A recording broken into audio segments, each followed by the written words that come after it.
Olá, estudante do programa Se Liga na Educação. Meu nome é Jean Cássio, seja bem-vindo e seja bem-vinda a mais uma aula de Geografia. Na aula de hoje, nós vamos estudar sobre o mundo rural em transformação.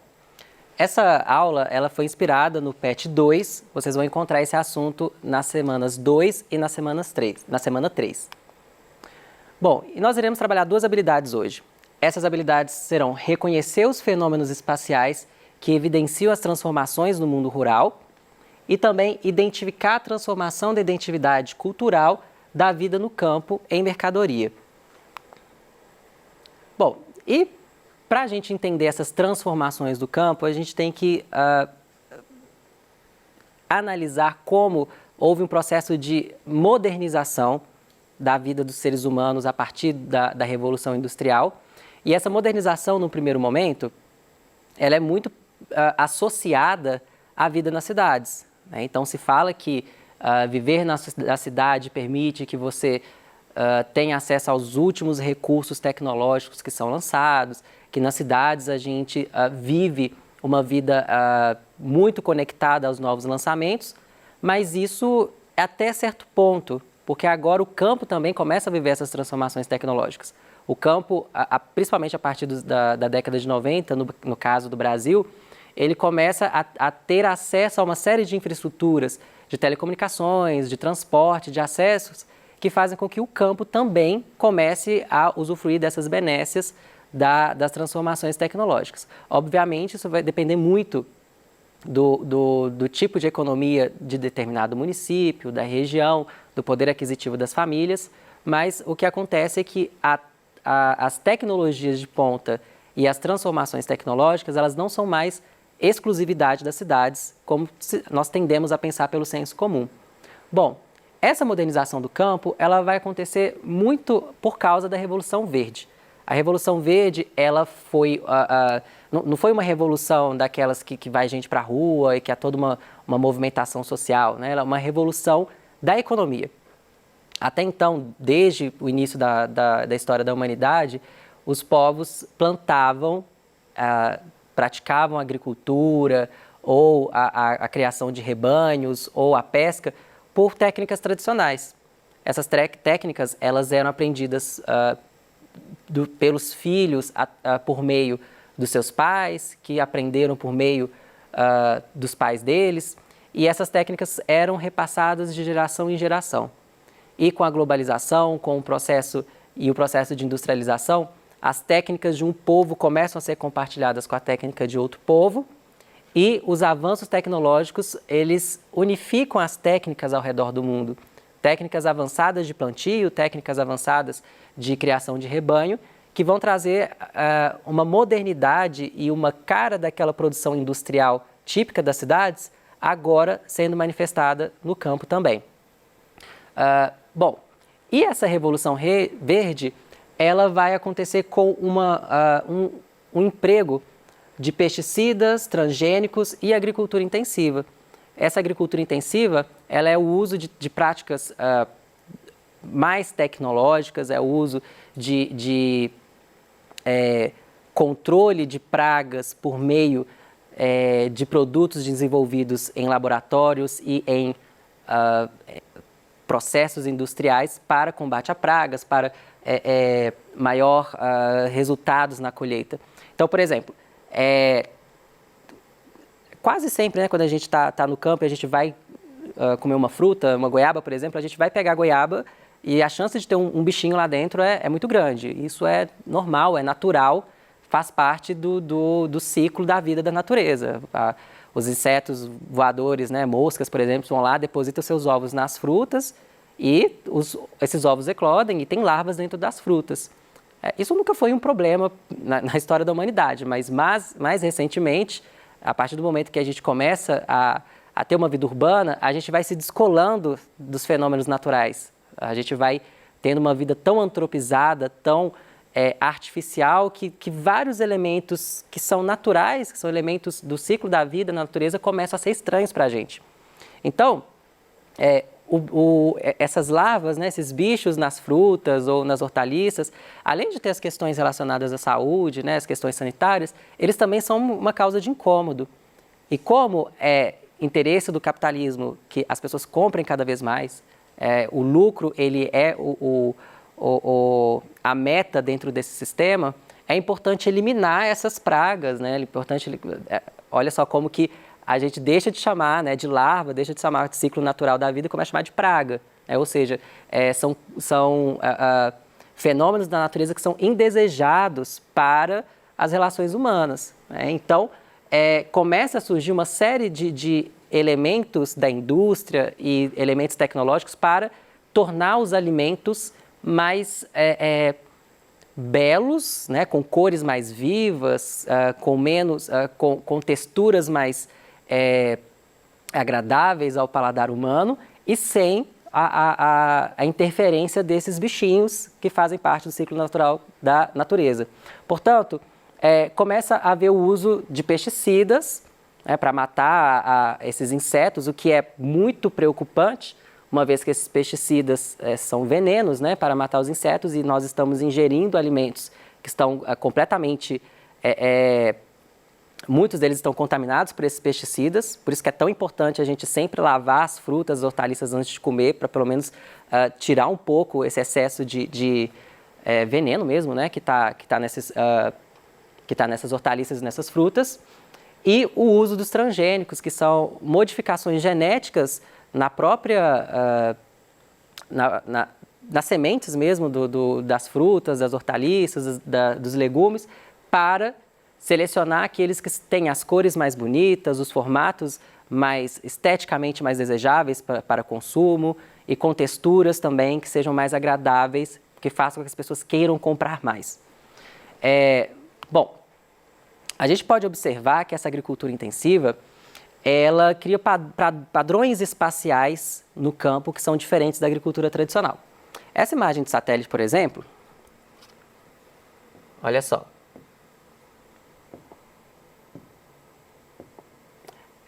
Aqui nós temos o município de Brasilândia de Minas. A mancha urbana do município, ela emite cores próximas do marrom e do cinza, que são os telhados das casas e o asfalto, as ruas do município. Esse município fica lá no noroeste de Minas. Próximo ao município, nós temos um rio, vocês podem observar aqui, que vai abastecer a cidade. E não apenas a cidade na mancha urbana de Brasilândia de Minas, mas também as plantações que estão ali em volta. Nessas plantações, a gente tem tanto plantações tradicionais, que a gente vê no padrão de distribuição dessas, aqui nas imagens de satélite, locais em que a vegetação ela aparece misturada o verde da vegetação aparece misturado ao solo, muito provavelmente com práticas tradicionais de plantio, né? Isso aqui nessa área aqui, mais ou menos. Nessa área aqui. Não necessariamente precisa ser plantações, né? Áreas de campo, que podem ser áreas de preservação ambiental, pode ser hotéis fazenda, pousadas, né? Não necessariamente será agricultura. Mas quando há esse uso de agricultura intensiva, o uso de meios sofisticados e técnicas sofisticadas de plantio, nós vamos ter um padrão, vou colocar aqui de rosa, um padrão de plantação que não se assemelha às formas geométricas que nós temos na natureza, são formas criadas, né? Como, por exemplo, esses quadrados de cores muito parecidas, né? Não necessariamente um quadrado, né? Mas com ângulos retos em determinados locais, onde há normalmente plantações de monoculturas com o mesmo tipo de sementes sendo utilizadas, o mesmo tipo de plantação acontecendo, e essas áreas também em círculos aqui. Aí vão ser vários círculos, alguns mais verdinhos. Pode ser mais verdinho porque seja o tipo de plantação que está acontecendo ali ou porque está mais próxima da colheita. Pode ser por uma série de fatores. Esse tipo de agricultura é agricultura intensiva, é agricultura que utiliza muita tecnologia.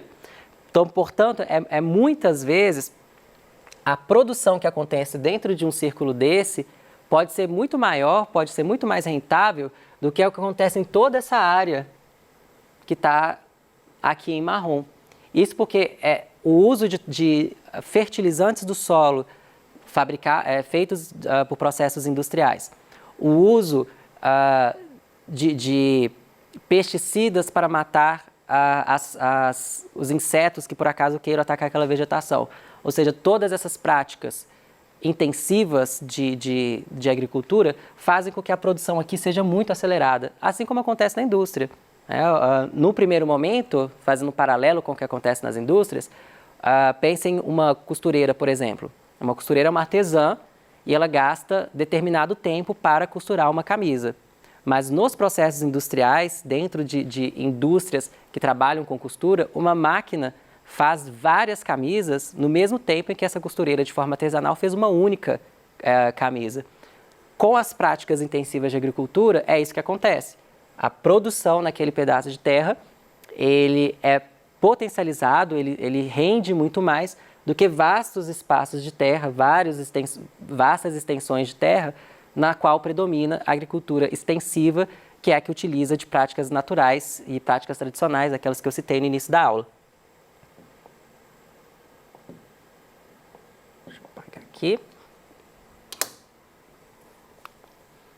Bom, se fala muito sobre sustentabilidade, né, sobre desenvolvimento sustentável, e quando se fala em sustentabilidade, a gente sempre pensa em emissão de gases de efeito estufa e aí já vem direto na nossa cabeça uma imagem de uma cidade, né? A gente já começa a pensar na necessidade de controlar a chaminé das indústrias, de diminuir o uso de carros que funcionam a combustão, a gente já começa a pensar nas termoelétricas que produzem energia por meio de emissão de gases de efeito estufa, né, queimando combustíveis fósseis, mas também podemos discutir sobre uma sustentabilidade rural, ou seja, de que forma o campo pode contribuir para barrar as mudanças climáticas, a perda de biodiversidade, né, dentro daquele conceito de sustentabilidade que é nós nos desenvolvermos, atendemos aos interesses das nossas gerações, mas garantindo que as gerações futuras também terão acesso a recursos naturais.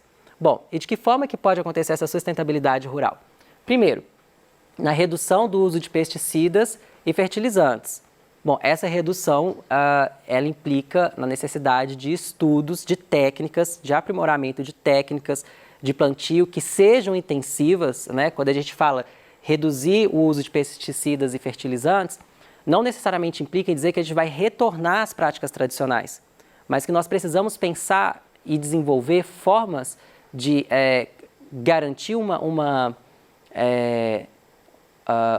boa colheita, uma boa produção de alimentos, sem utilizar necessariamente pesticidas que utilizam veneno. E aí a agricultura familiar ela vai ser muito importante nesse sentido, porque ela pode utilizar de técnicas avançadas, mas outros recursos, tem gente, por exemplo, que encapa as frutas quando elas estão verdes, para não deixar as moscas pousarem enquanto acontece o processo de maturação, né? Então, assim, cabe aos profissionais que trabalham nessa área tentar desenvolver novos fertilizantes e novas formas de se combater essas pragas, sem necessariamente implicar no uso de produtos químicos que contaminam o solo, contaminam a água, e com isso é uma cadeia de contaminação do solo, depois da água, depois dos peixes e dos seres humanos ao consumir esses produtos contaminados. O uso de fontes de energia limpa, esse uso de fontes de energia limpa já é algo mais palpável para a gente hoje, né? As fontes de energia limpa, principalmente energia solar e energia eólica, elas, até pouco tempo atrás, 20 anos atrás, elas eram muito uma utopia ainda, né? Uma sensação de algo muito distante. Mas hoje, com o avanço da tecnologia, os painéis solares, aquelas torres de captação de ventos, né, com aqueles cataventos, elas estão se tornando cada vez mais comuns. Então, é muito provável, se você mora mais para norte do estado de Minas Gerais, se você mora próximo a Diamantina, mais ou menos, você já tenha visto uma dessas torres lá na Serra do Espinhaço. É bem provável que é uma região que é muito propícia à utilização de energia eólica. Bom, E também o incentivo ao uso de alimentos orgânicos. O que seriam alimentos orgânicos? Os alimentos orgânicos são alimentos que não utilizam de pesticidas ou fertilizantes, portanto, eles são alimentos naturais. O uso de alimentos orgânicos, o consumo de alimentos orgânicos, eles passam também por uma mudança de mentalidade das pessoas da cidade. Né? Uma mudança de mentalidade ao pensar que uma fruta, quando ela tem um aspecto considerado feio, né, porque ela tem, ela não tem as cores que se espera, por exemplo, uma maçã, ela não é completamente vermelha, ela está ali misturada com amarelo, às vezes ela não é vistosa, isso não quer dizer que não seja uma maçã agradável de se comer. Essa busca pela estética da fruta, que é muito forte no meio urbano, pela textura ideal, isso pode ser repensado pelas pessoas que moram na cidade, pensando em alimentos que são mais saudáveis. Muitas vezes esses alimentos que são modificados geneticamente, eles são mais saborosos, eles são mais gostosos, exatamente porque foram retirados dali elementos que dão uma acidez ou um gosto menos agradável na fruta, mas era exatamente por causa daquele gosto um pouco mais desagradável que se tinha algum nutriente que a gente precisa. E muitas vezes em produtos que são modificados geneticamente, a gente está consumindo uma fruta, um alimento com menos nutrientes do que ele tem naturalmente. E Sawyer, ele faz uma comparação entre o agronegócio e a agricultura familiar. Ele fala que o agronegócio está impregnado de termos modernos, mas esconde seus lados negativos. E a agricultura familiar, por sua vez, ela é a base para a mudança cultural no meio rural. Isso porque o agronegócio ele está completamente ligado a essas práticas tecnológicas de plantação, do uso do que há de mais moderno em termos de agricultura, só que o agronegócio ele também está muito ligado à monocultura, né? Como a gente viu lá naquela imagem, se a gente voltar, não necessariamente essas plantações estão ligadas ao agronegócio, mas normalmente esses padrões eles vão trabalhar com um único tipo de semente. Eles não vão trabalhar com aquela horta cheia de diversidade, cheia de tipos de alimentos diferentes. E quando a gente tem uma monocultura, a gente tem uma perda da vegetação natural, uma perda da biodiversidade de determinado bioma. Então, a agricultura familiar, ela respeita mais esses limites da natureza, do solo, esses limites que os diferentes biomas têm para a sua mudança. Uma mecanização total do solo para o avanço do agronegócio é prejudicial se ele não respeitar os limites de cada bioma. E a partir disso é importante que nós, como cidadãos, pessoas do campo, a gente sempre se pergunte de onde vem meu alimento. Esse alimento que está na minha mesa, ele passou por quais processos de utilização de agrotóxicos, de fertilizantes? Esse alimento veio de agricultores de uma determinada região ou veio de uma grande cadeia de produção de grãos, uma grande fazenda de produção de leite, ou veio de pequenos proprietários que vendem seus leites para cooperativas que vendem para as fábricas. Quando a gente conhece de onde vem nosso alimento, a gente tem mais poder de tomar decisões, de cobrar por mudanças na forma como os alimentos chegam até a nossa mesa. Bom, na página 7 do PET de vocês, lá na semana 3, tem uma atividade, eu vou conversar sobre ela aqui com vocês. Essa atividade pede para vocês observarem duas imagens e depois assinar a alternativa correta. Primeiro nós temos um espaço agrícola mecanizado e depois a gente tem trabalhadores no campo. E aí tem 4 alternativas. Primeiro, a imagem A representa um agrossistema familiar predominante em minifúndios de países desenvolvidos. B, a imagem B ilustra uma forma de agricultura orgânica e sustentável. C, as imagens A e B representam, respectivamente, um agrossistema moderno e um tradicional. Ou D, as práticas ilustradas em ambas as figuras não podem ser relacionadas com a agricultura brasileira. A resposta correta é a letra C, a imagem A é um sistema mecanizado e a imagem B se relaciona a uma agricultura tradicional. Bom, então nessa aula nós vimos que o campo se modernizou a partir da segunda metade do século XX.